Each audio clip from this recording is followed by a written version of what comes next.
ইসলামের বিরুদ্ধে চলমান বুদ্ধিবৃত্তিক ক্রুসেডে কুফফার বিশ্বের অন্যতম শক্তিশালী মরণাস্ত্র হল নারীবাদ। এটি তাদের দীর্ঘ গবেষণার ফসল। 2007 সালে আমেরিকার কুখ্যাত থিঙ্ক ট্যাঙ্ক র্যান্ড কর্পোরেশন কর্তৃক প্রকাশিত বিল্ডিং মডারেট মুসলিম নেটওয়ার্কস শীর্ষক গবেষণা রিপোর্টে সুস্পষ্ট ভাষায় বলা হয়েছে, ইসলামের বিরুদ্ধে বুদ্ধিবৃত্তিক লড়াইয়ে নারী অধিকারের ইস্যুটি অন্যতম বৃহত্তম রণাঙ্গন এবং নারী অধিকার কর্মীরা অনেক প্রতিকূল পরিবেশে কাজ করছে। মডারেট মুসলিমদের ক্ষমতায়নের যে কোনো প্রজেক্টে লিঙ্গ সমতার প্রচার একটি মোক্ষম হাতিয়ার।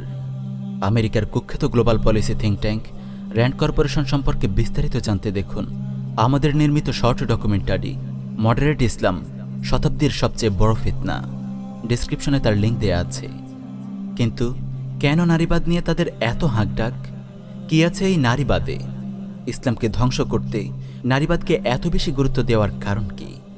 আজকের ডকুমেন্টারিতে আমরা এই গুরুত্বপূর্ণ প্রশ্নগুলোর উত্তর জানার চেষ্টা করব ইনশাআল্লাহ। নারীবাদ ও ইসলাম। ফেমিনিজম বা নারীবাদের উৎপত্তি বস্তুবাদ ও নাস্তিকতার কেন্দ্রভূমি ইউরোপে। 19 শতক জুড়ে এবং 20 শতাব্দীর শুরুর সময়টিকে এই আন্দোলনের প্রথম ভাগ ধরা হয়। 1960 থেকে 1980 পর্যন্ত সময়কে ধরা হয় দ্বিতীয় ভাগ এবং 1990 থেকে এর তৃতীয় ধাপ শুরু হয়। নারীবাদ আন্দোলন যখন শুরু হয় তখন আসলে ইউরোপের নারীরা অনেক ক্ষেত্রে লাঞ্ছনা ও বঞ্চনার শিকার ছিল। যেমন তাদের সম্পত্তির মালিক হওয়ার কোনো অধিকার ছিল না, বরং তারা নিজেরাই অন্য কারো সম্পত্তি ছিল।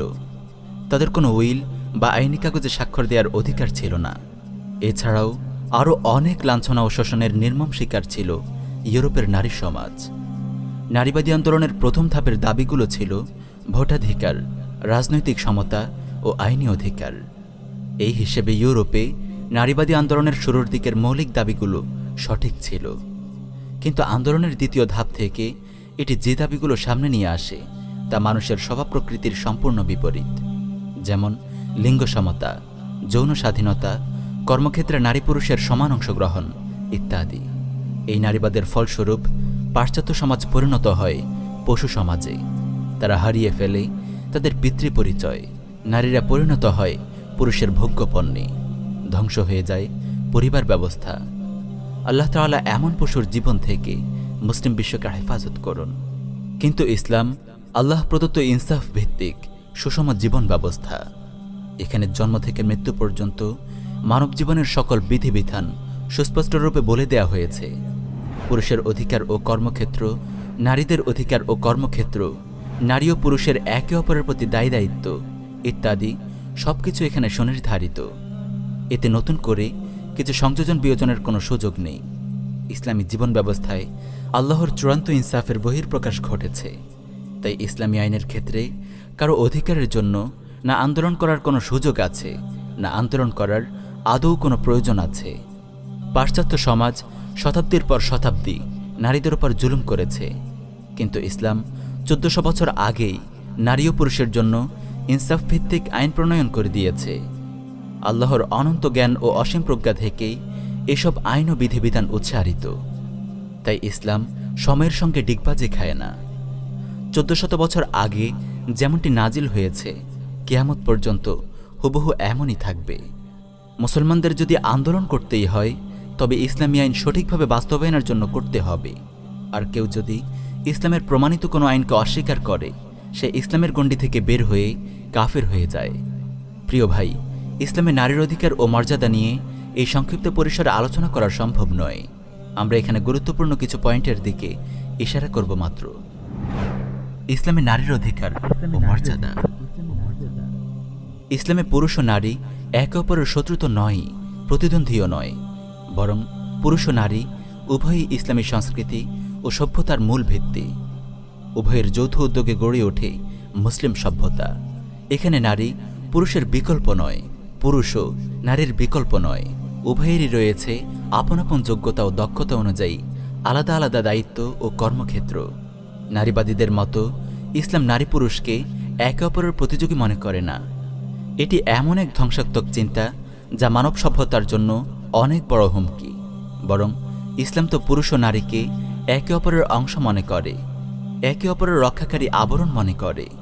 আল্লাহ তাআলা বলেন, হুন্না লিবাসুল লাকুম ওয়া আনতুম লিবাসুল লাহুন্না। তোমাদের স্ত্রীরা তোমাদের আচ্ছাদন, আর তোমরাও তোমাদের স্ত্রীদের আচ্ছাদন। প্রিয় ভাই ও বোনেরা, আসুন আপনাদের পরিচয় করিয়ে দেই ইসলামী সমাজের নারীর সাথে। ইসলামী সমাজ ব্যবস্থায় নারী মাতৃত্বের গর্বে গর্বিত মমতাময়ী মা। ইসলামী নারী স্নেহময়ী লাজুক বোন। ইসলামী নারী হৃদয়ের গোলাপ, প্রেমময়ী জীবন সাথী। ইসলামী নারী শ্রদ্ধা ও ভালোবাসার দাদি, নানি, ফুফু কিংবা খালা।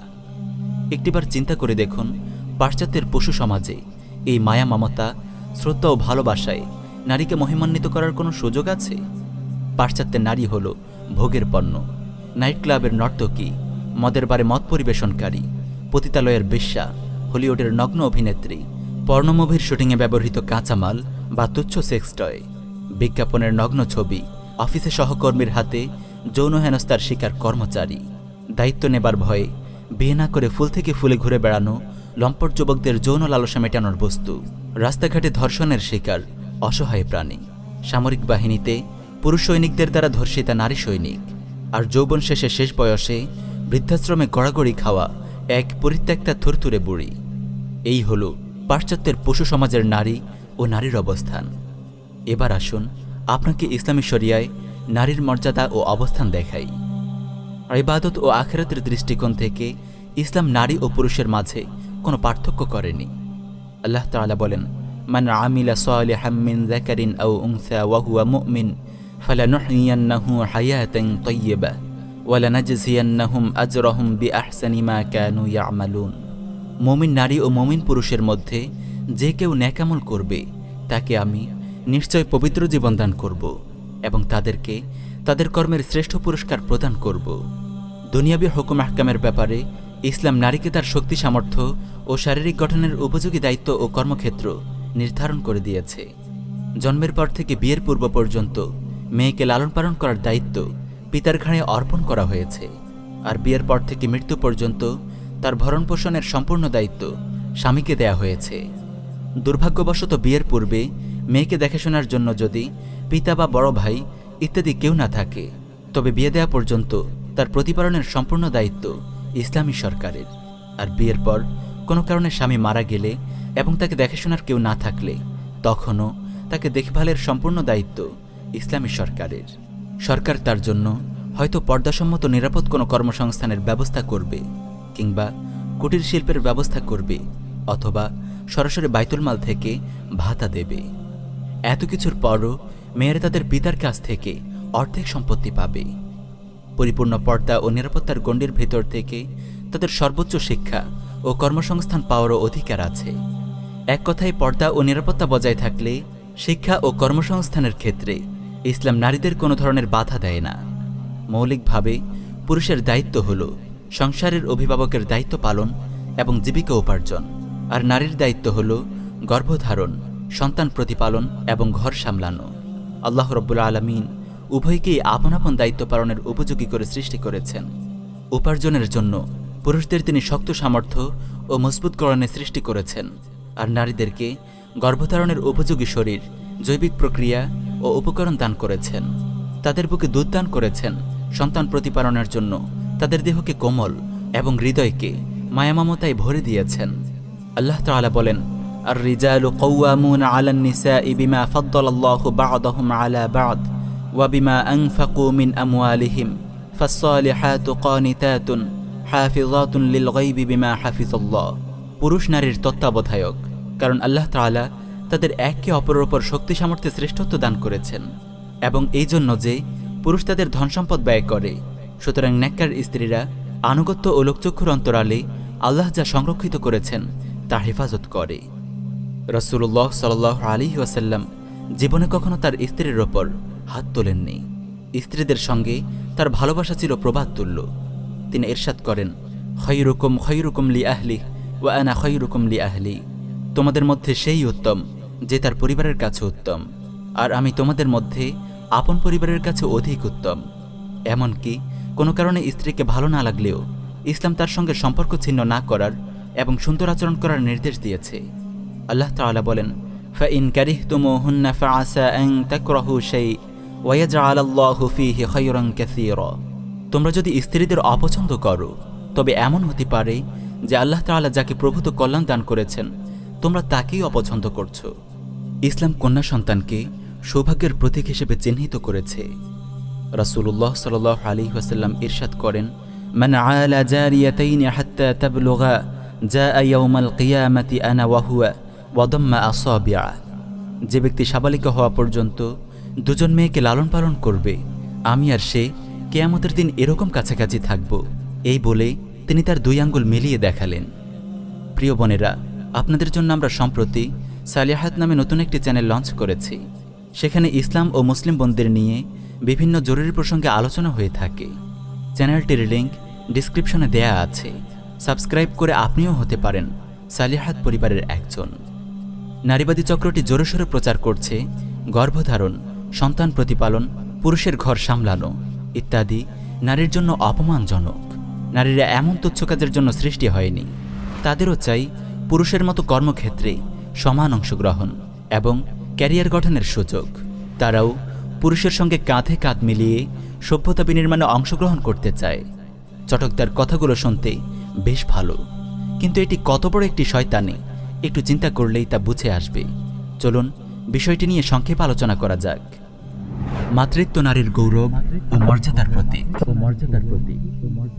গর্ভধারণ ও মাতৃত্ব নারী জীবনের পূর্ণতা, নারী জীবনের অনিবার্য পরিণতি। আল্লাহ রাব্বুল আলামিন নারী দেহকে গর্ভধারণের উপযোগী করে সৃষ্টি করেছেন, তাদের বুকে দুধ দিয়েছেন এবং তাদের শরীরকে নরম করেছেন যাতে তারা শিশুদের প্রতিপালন করতে পারে। নারীবাদী শয়তানগুলো বলে বেড়ায় এই দায়িত্ব পুরুষরাই নাকি নারীদের উপর চাপিয়ে দিয়েছে এবং এটি নাকি বেশ অপমানজনক। এদের আকল বুদ্ধি এরা পাশ্চাত্য প্রভুদের কাছে বন্ধক দিয়ে রেখেছে। স্বয়ং স্রষ্টাই তো তাদেরকে এভাবে সৃষ্টি করেছেন সন্তান প্রতিপালনের উপযুক্ত করে। আর মাতৃত্ব ও সন্তান প্রতিপালন কত বড় মহিমান্বিত কাজ! সুবহানাল্লাহ। দাজ্জালি মিডিয়া কিভাবে মুসলিম নারীদের মগজ ধোলাই করেছে দেখুন। নারীরাও আজ মাতৃত্ব ও সন্তান প্রতিপালনকে তুচ্ছ মনে করছে, অথচ মাতৃত্বের সমাহান মর্যাদা সম্পর্কে ইসলাম কি বলে দেখুন।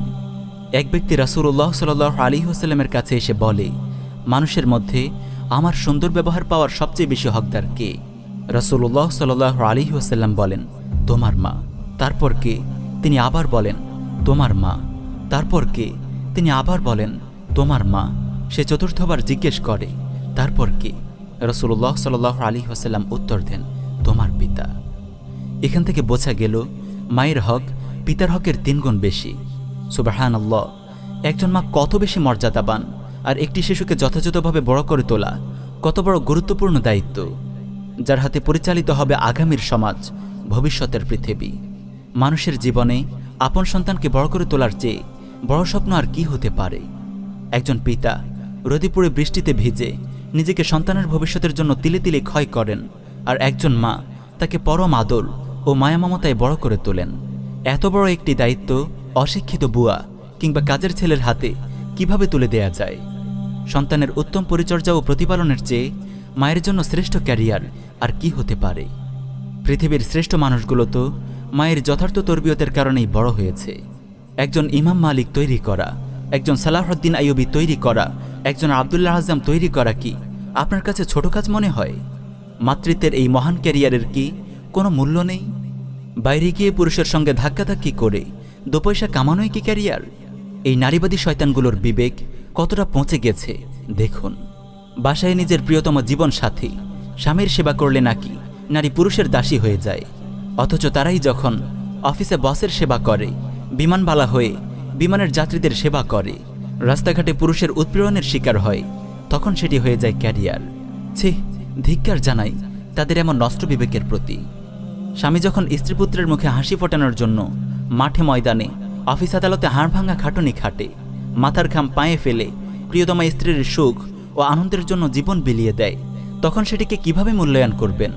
স্বামী স্ত্রীর মধুর সম্পর্কের মাঝে দাসত্ব খুঁজে পাওয়া লোকগুলোর চিন্তাধারা কতটা নোংরা তা আর বলার অপেক্ষা রাখে না।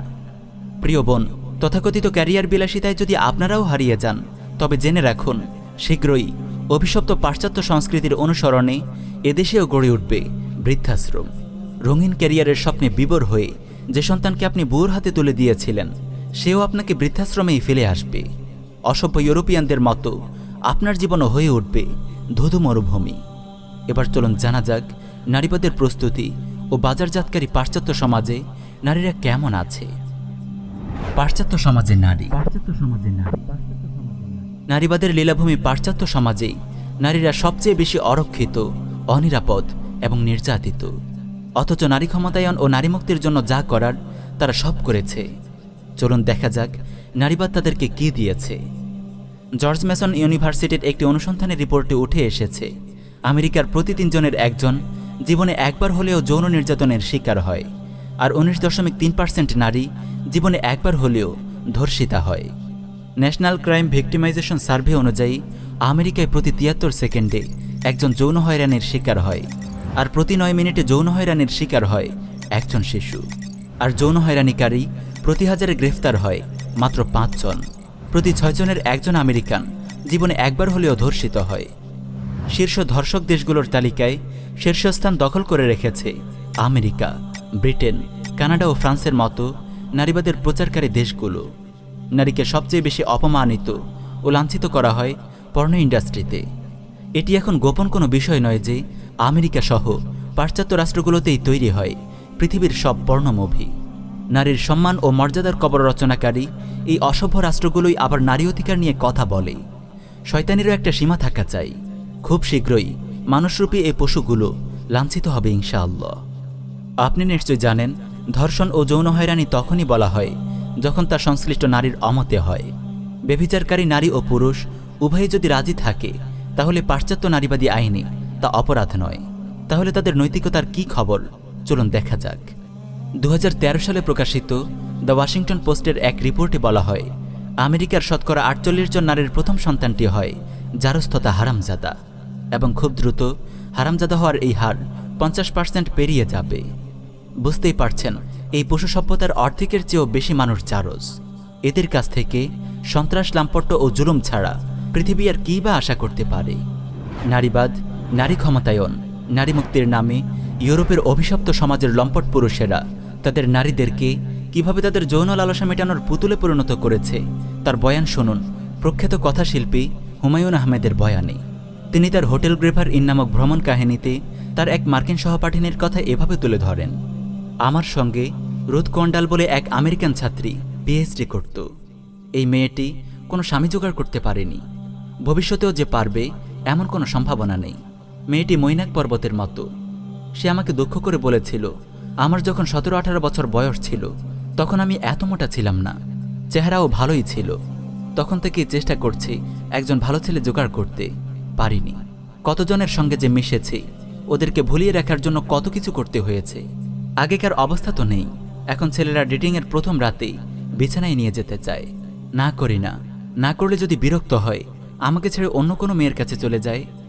এত কিছু করেও ছেলে জুটাতে পারলাম না। ভ্রমণ সমগ্র, হুমায়ুন আহমেদ, পৃষ্ঠা 344। প্রিয় ভাই বোনেরা, এই অশ্লীল কথাগুলো তুলে ধরার জন্য আমরা দুঃখিত। এই বয়ান থেকে একটু বোঝার চেষ্টা করুন মার্কিন নারীদের জীবন কেমন।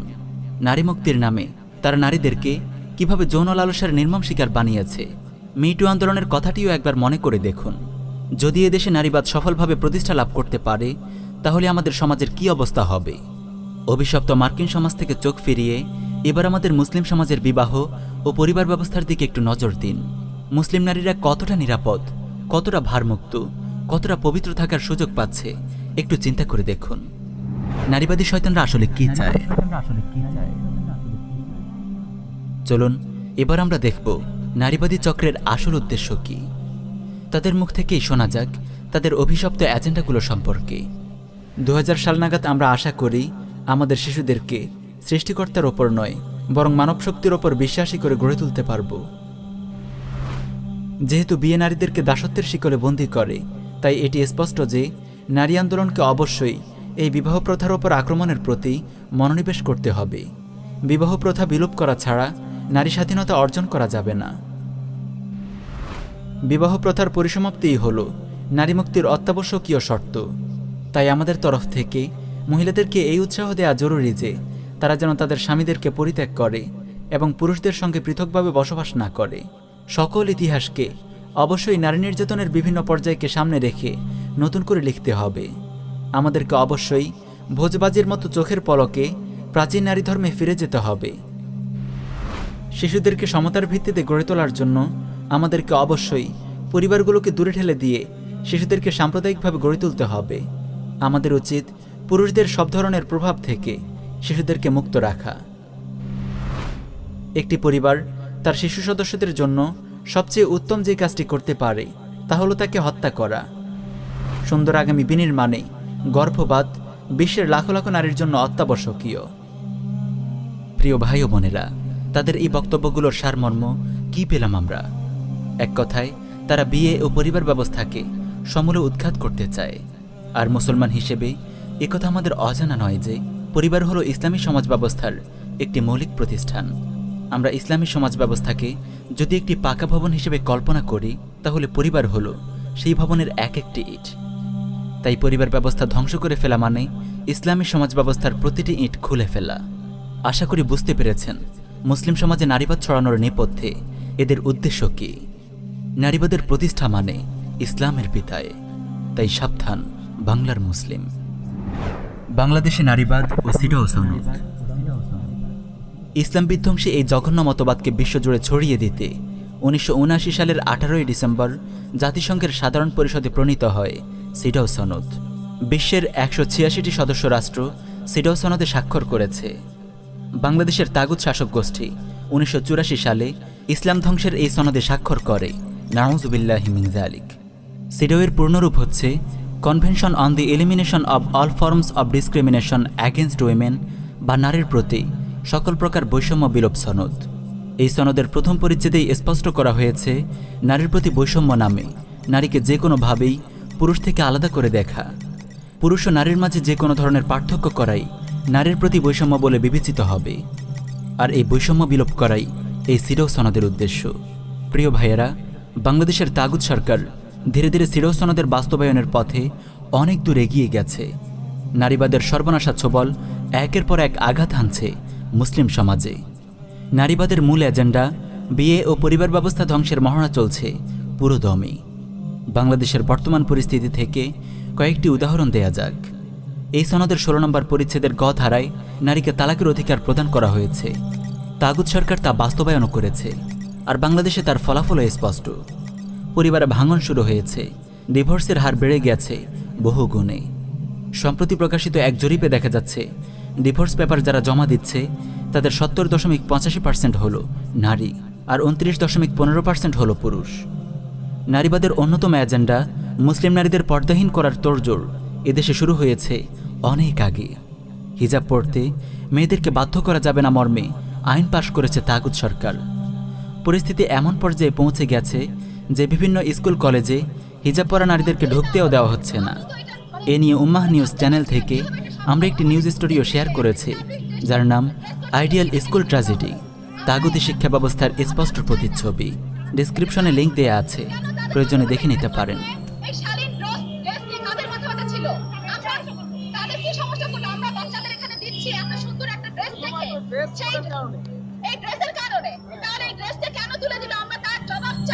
সিডাও বাস্তবায়নের ফলস্বরূপ বাংলাদেশে নারী নির্যাতন ও ধর্ষণের হার ক্রমশ বেড়ে চলেছে।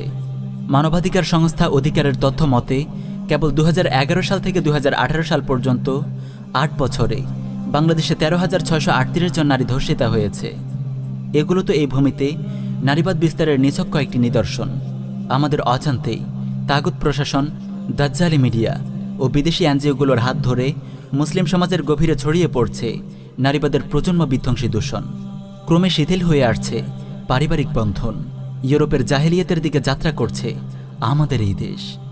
আল্লাহ তাআলা আমাদেরকে হেফাজত করুন। আমাদের আহ্বান। প্রিয় ভাই, তাগুত সরকার সিডাও বাস্তবায়নের মাধ্যমে বিশ্ব নারীবাদী শয়তানি চক্রের সঙ্গে মিলে কাজ করে যাচ্ছে। ডকুমেন্টারি থেকে এটি স্পষ্ট হয়েছে যে নারীবাদ প্রতিষ্ঠা মানে ইসলামের মূলোৎপাটন। আশা করি মুসলিম বিশ্বে নারীবাদের প্রচার প্রসারে কাফেরদের কেন এত আগ্রহ তার উত্তর পেয়েছেন। এখন শর্ট রানে আমাদের কাজ হবে অনলাইন অফলাইন সর্বত্র নারীবাদের বিরুদ্ধে কোমর বেঁধে নেমে পড়া। যার যা আছে তা নিয়ে নারীবাদের বিরুদ্ধে আমাদের ঝাঁপিয়ে পড়তে হবে। আর লং রানে আমাদের দাওয়াহ ও ইরাদাতের কাজকে আরও বেগবান করতে হবে। আল্লাহ তাআলা আমাদের সবাইকে ইরাদাত ও জিহাদের এই মোবারক পথে কবুল করুন। আমিন ইয়া রব্বাল আলামিন।